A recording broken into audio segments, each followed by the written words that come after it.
ជាមានរោងកុនចាត់តាំងពីឆ្នាំ1950ដែររោងកុនមានការវិវត្តតាំងពីបែបបុរាណដែលមានតែផ្ទាំងកណាត់ដែលបញ្ចាំងរហូតដល់ទំនើបដើម្បីស្វែងយល់អំពីការវិនិយោគវិស័យរោងកុនទំនើបនេះយ៉ាងណាសូមទស្សនាដោយរីករាយ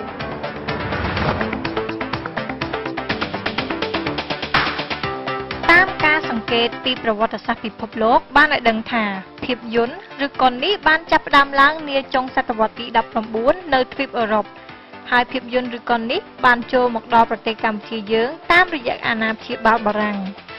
នៅដើមសតវត្សទី20មានកុននៅស្រុកខ្មែរហើយជាឧទាហរណ៍នៅក្នុងឆ្នាំ1909មានការសម្ពោធរោងកុនមួយនៅភ្នំពេញដែលជារោងកុនកើតមុនគេនៅស្រុកខ្មែរគឺរោងកុន Brignon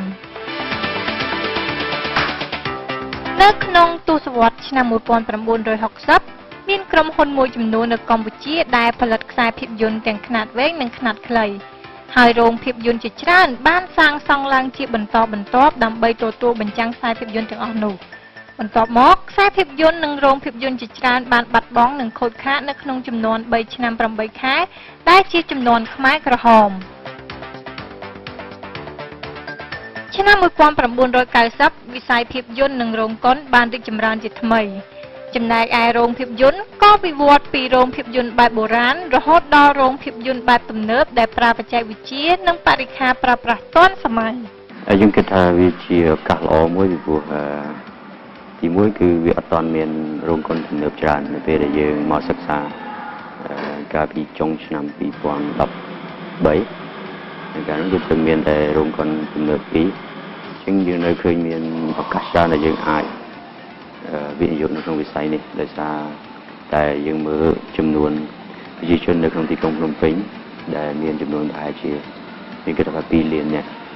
មែនតើចំនួននេះគឺអាចយើង support មានន័យថាឲ្យមានរោងកុនបានច្រើនជាង2អញ្ចឹងយើងឃើញថានេះជាឱកាសល្អមួយទី2គឺកំណើនសេដ្ឋកិច្ចរបស់ប្រទេសកម្ពុជាគឺវាមានកំណើនជាប់ល្អបើធៀបជាមួយនឹងប្រទេសផ្សេងៗទៀតនៅក្នុងតំបន់ក្តីនៅក្នុងសកលលោកក្តីគឺជាអត្រាមធ្យមកំណើនដែលជា7-8%យើងសង្កេតឃើញនេះជាឱកាសល្អមួយទៀតដែលយើងគិតថានឹងមានកម្លាំងចំណាយច្រើនហើយយើងជឿថាវិស័យរោងកុនគឺជាវិស័យមួយដែលធ្វើឲ្យមនុស្សសុបាយយើងហៅថារីករាយយើងហៅភាសាអង់គ្លេសហៅ entertainment sector ហ្នឹងគឺក៏មានឱកាសច្រើននៅក្នុងស្រុកខ្មែរយើងដែរ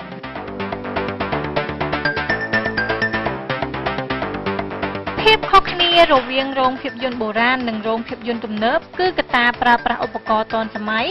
កត្តាដែលបញ្ចាំងរឿងច្រើនក្នុងពេលតែមួយដោយទទួលអ្នកមើលបានច្រើនកត្តាប្រើប្រាស់បច្ចេកវិទ្យាក្នុងការបញ្ចាំងនិងកត្តាផ្សេងៗទៀតដែលធ្វើឲ្យអ្នកទស្សនាជក់ចិត្តដិតអារម្មណ៍នឹងខ្សែភាពយន្តព្រមទាំងមានផាសុកភាពល្អក្នុងការអង្គុយទស្សនាទីមួយគឺ setting ពីមុនស្រុកខ្មែរយើងដែលមានគឺយើងហៅ stand alone មានមួយកន្លែងគាត់មានតែមួយ screen ទេប៉ុន្តែគាត់មានកៅអីច្រើនអញ្ចឹង setting គឺខុសគ្នាយើងមួយកន្លែងយើងមានចាប់ពីបាត់ទូចបំផុតក៏3ដែរប៉ុន្តែបើធំមែនទែនអាចដល់ជិត20 screen មាន20កន្ទប់ប្រចាំអានឹងជា standard មួយដែលយើងធ្វើហើយដែលសកលលោកទាំងមូលដែលជា trend ដែលមានមករាប់សិបឆ្នាំហើយអញ្ចឹងអានឹងជាចំណុចខុសមួយទៀតទី2គឺរាល់ឧបករណ៍ទាំងអស់ដែលយើងប្រើរាប់តាំងពីកៅអីអង្គុយរាប់តាំងពីម៉ាស៊ីនប្រចាំកុនគឺយើងប្រើទៅ digital ហើយមានន័យថាធ្វើរូបភាពច្បាស់ហើយទទួលបាននៅហើយនឹង sound system គឺយើងមាន surround sound យើងប្រើថា latest surround sound ហើយវាធ្វើឲ្យសំឡេងនឹងល្អអញ្ចឹងទាំងរូបភាពច្បាស់សំឡេងល្អការទទួលអង្គុយកៅអីមានផាសុកភាពបូករួមនឹងយើងផ្ដល់នៅចំនួនកុនច្រើននៅក្នុងពេលតែមួយវាអត់ដូចកាលពីមុនយើងមានតែមួយកន្លែងមកស្គីនអញ្ចឹងយើងបញ្ចាំងម្ដងបានតែមួយកុនអញ្ចឹងណាអញ្ចឹងទាំងអស់នេះបូកចូលគ្នាទៅគឺធ្វើឲ្យវាមានលក្ខណៈខុសប្លែកគ្នាច្រើនមែនទែនបាទធៀបជាមួយរោងកុន stand alone ពីមុនបច្ចុប្បន្នប្រភេទខ្សែភាពយន្តមានច្រើនប្រភេទដូចជាប្រភេទ 2D, 3D និង 4D ដែលប្រភេទទាំងអស់នេះសុទ្ធតែមានលក្ខណៈពិសេសខុសៗគ្នាដែលបញ្ចូលនៅបច្ចេកវិទ្យាដែលធ្វើឲ្យអ្នកទស្សនាហាក់បីដូចជាស្ថិតនៅក្នុងព្រឹត្តិការណ៍នៃសាច់រឿងពិតៗអ្វីត្បិតតែរោងភាពយន្តបែបទំនើបនេះមានវត្តមាននៅក្នុងប្រទេសកម្ពុជាប៉ុន្តែម្ចាស់អាជីវកម្មតែងតែគិតគូរពីនិរន្តរភាពនៃការវិនិយោគនេះដូច្នេះការផ្សព្វផ្សាយនិងការកំណត់តម្លៃសមរម្យទៅឲ្យអតិថិជនគឺជាអ្វីដែលម្ចាស់អាជីវកម្មតែងតែយកចិត្តទុកដាក់ដើម្បីទាក់ទាញអតិថិជនឲ្យចូលទស្សនានិងមានលទ្ធភាពក្នុងការទិញសំបុត្រត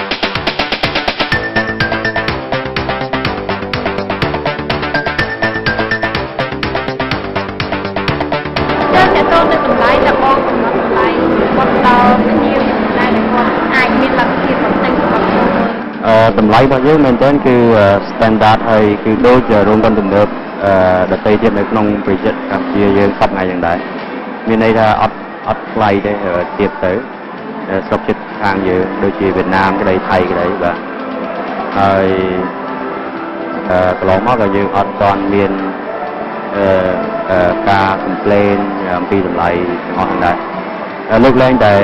រោង 4DX ហើយនិង VIP ទេដែលមើលទៅតម្លៃរឿងខ្ពស់ប៉ុន្តែដោយសារតែ format ទម្រង់ហ្នឹងគឺវាខុសពី 2D និង 3D ការដែលយើងចែកrevenue ទៅ distributor មានអ្នកចែកចាយកុនឬម្ចាស់កុនហ្នឹងច្រើនហើយលើពីហ្នឹងគឺយើងមានផ្ដល់នៅអត្ថប្រយោជន៍បន្ថែមទៅភ្ញៀវរបស់យើងដែរតម្លៃគឺសមរម្យហើយបងព្រោះដូចនឹងរោងកុនដតីទៅដែរព្រោះ 2D ហើយនិង 3D ហើយនិង 4D វាប្រហែលគ្នាដែរបងគឺសមរម្យហើយតម្លៃខ្ញុំមួយខែពេលខ្លះមកកុនល្អមើលបែប3ដងបើតាមកុនដែរក៏រឿងផ្លែយ៉ាងអីដែលល្អមើលអញ្ចឹង3ដងមិនក្នុងមួយខែបងបើទោះបីជាអាជីវកម្មនេះគិតគូរអំពីប្រាក់ចំណូលតែម្ចាស់អាជីវកម្មក៏បានយកចិត្តទុកដាក់ទៅលើការជួយសង្គមលើកតម្កើងសេដ្ឋកិច្ចនិងការលើកទឹកចិត្តផលិតករឲ្យផលិតខ្សែភាពយន្តបន្ថែមទៀតដែលនេះជាការលើកកម្ពស់ភាពយន្តខ្មែរយើងចែកជាពីរទី1សង្គមទី2សេដ្ឋកិច្ចបូកជាមួយនឹងខាងជួយទៅខាងផលិតករតែសង្គមមែនតើយើងគ្រាន់តែចូលរួមចំណែកដល់នៅជំរឿនគេហៅកំសាន្តមួយដែលកន្លងមកការជំរឿនក្នុងការកំសាន្តហ្នឹងវាមានតិចតួចនៅក្នុងទាំងទីក្រុងធំៗដូចភ្នំពេញហើយនឹងតាមខេត្តមួយចំនួនធំអញ្ចឹងការផ្ដល់ជំរឿនកំសាន្តគឺវាជួយយ៉ាងម៉េចខ្លះគឺធ្វើឲ្យមនុស្សយើងគាត់អាចមានឱកាសទៅចូលរួមដើម្បីបទធូរថយនៅភាពតានតឹងដែលគាត់មាននៅក្នុងថ្ងៃហ្នឹងឬក៏ក្នុងរយៈពេលមួយសប្តាហ៍ដែលគាត់ធ្វើការហ្នឹងហើយក្រៅពីនេះគឺជាឱកាសមួយដែលគាត់អាចនឹងគេហៅថា build ឬក៏បង្កើនទំនាក់ទំនងឬក៏ចំណងមិត្តភាពនៅក្នុងរង្វង់មិត្តភ័ក្តិឬក៏ក្រុមគ្រួសាររបស់គាត់បន្ថែមទៀតអញ្ចឹងជាក់ស្ដែងនេះខ្ញុំជឿថានៅពេលដែលយើងសប្បាយចិត្តប្រកាសជាសង្គមទាំងមូលក៏ទទួលបានផលពីភាពសប្បាយហ្នឹងដែរទីពីរតទៅនឹងការជួយដល់សេដ្ឋកិច្ចគឺជាក់ស្ដែងដែលបន្តគឺយើងបានបង្កើតការងារបន្ថែមទៅដល់បងប្អូនប្រជាពលរដ្ឋខ្មែរយើងហើយជាពិសេសនៅក្នុងនោះភាគច្រើនគឺយុវជនឬក៏និស្សិតដែលគាត់ចង់មានឱកាសធ្វើការងារផងរៀនផងព្រោះនៅរោងកុនភាគច្រើនគឺយើងមានឱកាសនេះដល់ជូនពួកគាត់តែជាចូលដល់ 60-70% ដែលយើងអាចផ្ដល់ឱកាសនឹងទៅដល់ពួកយុវនិស្សិតដែលគាត់ស្វែងរកឱកាសការងារប្រភេទហ្នឹងហើយដល់ឡែកជាសម្រាប់ផលិតករក្នុងស្រុកវិញក៏ជាឱកាសមួយដែរដែលយើងបានផ្ដល់ជាកន្លែងមួយអាចថាទំនើបល្អហើយនឹងធំជាងមុនសម្រាប់ពួកគាត់យកស្នាដៃផលិតរបស់គាត់យកមកដាក់បញ្ចាំងហើយអានេះជាចំណុចវិជ្ជមានមួយដែលជួយទៅដល់ពួកគាត់ហើយដែលប្រយោជន៍គឺវាជួយដល់សេដ្ឋកិច្ចយើងពីពួកគាត់មែនទេមកក្រុមហ៊ុនក៏គាត់មានមនុស្សធ្វើការច្រើនដែរទាំងអ្នកថតទាំងអ្នកជួយខាងផ្នែកបច្ចេកទេសថតកាត់តទាំងអស់អញ្ចឹងអានឹងគឺជាទំនាក់ទំនងនៅក្នុងការជួយទៅដល់វិស័យសេដ្ឋកិច្ចជាតិបាទការជ្រើសរើសកុនយកមកបញ្ចាំងនៅទីនេះគឺមានសារៈសំខាន់ដែលកុនភាគច្រើនយកមកពី Hollywood ដែលមកពីសហរដ្ឋអាមេរិកនិងប្រទេសមួយចំនួនរីឯកុនដែលផលិតនៅក្នុងស្រុកគឺកុនបែបខ្មែរ ក៏បានបញ្ចាំងនៅទីនេះផងដែរហើយអ្វីដែលគួរឲ្យកត់សម្គាល់គឺកុនខ្មែរទទួលបានការគាំទ្រនិងការទស្សនាច្រើនពីសំណាក់មិត្តយុវវ័យបាននិយាយអំពីប្រភពនៃខ្សែភាពយន្តដែលយកមកបញ្ចាំងគឺមានប្រភពច្រើនតែប្រភពធំៗ3គឺមកពី Hollywood សហរដ្ឋអាមេរិកប្រទេសថៃនិងកុនខ្មែរដែលទទួលបានការគាំទ្រច្រើនបើតាមការសង្កេតមើលបានឲ្យដឹងថាកុនខ្មែរមានប្រជាប្រិយភាពដែលមានចំនួនមនុស្សមើលច្រើនជាងកុនបរទេសចំនួនប្រហែលជា2ទៅ3ដងចូលចិត្តមើលរឿងកំ pl ែងរបៀបថាលក្ខណៈកូនស្នាដៃកូនខ្មែរអ្នកផលិតខ្ញុំជាកូនខ្មែរដូចគ្នាខ្ញុំត្រូវតែគ្រប់គ្រងផលិតកម្មឬមួយក៏រឿងកូនរបស់ខ្មែរដែលជាស្នាដៃកូនខ្មែរអ្នកផលិត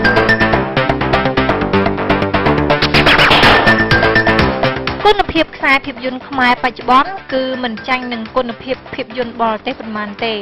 ហើយមូលហេតុដែលភាពយន្តខ្មែរទទួលបានការគាំទ្រទស្សនាច្រើនគឺកត្តាដែលប្រើប្រាស់ភាសាខ្មែរដែលងាយស្រួលដល់អ្នកទស្សនាអាចយល់សាច់រឿង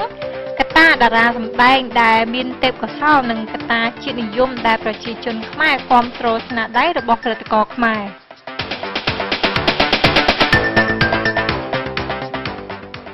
អ្នកតំណាងអាជីវកម្មរោងភាពយន្តរូបនេះក៏មានទស្សនវិស័យវិជ្ជមានថាវិស័យរោងកុននៅកម្ពុជានឹងរីកដុះដាលសម្រាប់ពេលអនាគត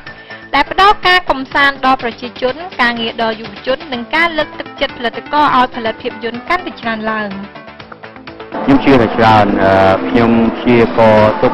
បើយើងមើលទៅយ៉ាងយូរ5ឆ្នាំទៀតមានន័យ2020នេះខ្ញុំគិតថាចំនួនរោងកុនមិនតិចជាងគុណនឹងទីនៅអ្វីដែលយើងមានទេបាទមានន័យថាបូកទាំងគម្រោងដែលយើងរោងកុនរបស់ពួកយើងទ្រង់នឹងបើកថែមផងហើយនឹងរោងកុនដែលមានស្រាប់នៅក្នុងប្រទេសយើងបើកថែមហើយនឹងអាចមានplayer ឬក៏រោងកុនមកពីបរទេសមួយចំនួនទៀតដែលគេកំពុងតែសិក្សាខ្ញុំគិតថាចំនួនមិនតិចជាង2ដងហើយក្នុងរយៈពេល5ឆ្នាំខាងមុខហើយវិស័យនេះគឺនឹងមានការរីកចម្រើនខ្លាំងថែមទៀតយើងមើល10ឆ្នាំទៅមុខពីព្រោះនៅមានឱកាសមានន័យរីកចម្រើនបានច្រើនទៀតជាក់ស្ដែងទីក្រុងភ្នំពេញយើងក៏នៅមានឱកាសច្រើនហើយនៅខេត្តមួយចំនួនដែលជាខេត្តធំរបស់ប្រទេសយើងហ្នឹងក៏មានឃើញអាចមានឱកាសបាទបើសិនជាអាចគឺថាតាមខេត្តបើថាតាមខេត្តយើងអាចបរិយាតាមខេត្តបានឲ្យអ្នកតាមខេត្តគេមើលបានមើលដែរក៏ល្អដែរបងព្រោះនេះយើងមកជើគឺមាននៅតែភ្នំពេញតែមកជើអាចទៅបរិយានៅខេត្តសៀមរាបឬក៏នៅខេត្តធំនេះកំពង់ចាមអីទៅគឺល្អបាទចុងក្រោយគាត់ចង់ឲ្យកូនខ្មែរផលិតស្នាដៃរឿងដែលជាស្នាដៃរបស់ខ្មែរបានច្រើនជាងនឹងទៀតនិងមានអ្នកគ្រប់គ្រងកាន់តែច្រើន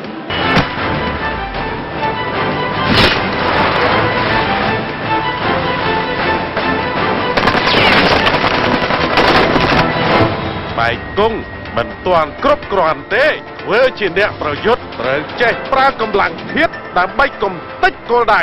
អីក៏មិនត្រូវខ្លាចដែរ